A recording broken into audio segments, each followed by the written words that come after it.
I am Beverly Buller, Chairman of the William Allen White Children's Book Award Selection Committee, and I am very excited to share with you the titles of the books that you will be reading during the 2019-2020 school year.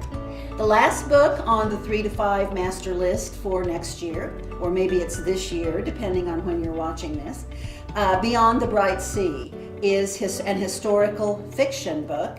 It is about a 12-year-old girl who arrived at this island in a boat. It's a small island off the coast of Massachusetts. It is set in 1920.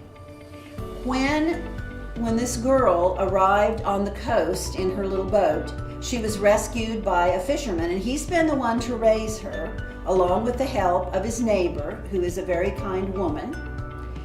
Now that this little girl is 12 years old, like many of her characters in these books, she's beginning to wonder, who am I? Where did I really come from? And because she's 12 years old, some of the townspeople, including the two people who've raised her, begin sharing with her some of their own theories about where she came from. They're pretty sure that she came from an island that's nearby because they don't think she could have survived the trip from anywhere else. The island that's nearby, back when she was a baby, would have been a leper colony where people back in that day and age were sent to live separately from the rest of the population. They can't prove this, but that's always been their theory. So most of the book after that is this girl finding out, going to that island and finding out, was this my original home? I remember when I read this, really feeling for the man who'd raised her and the neighbor, because she's basically their child. The whole town loves her. And with her, and this happens to any parent, with her exploring her past, looking ahead to her future, they realize they may have to let her go, or maybe they won't, and that's what keeps you reading the book.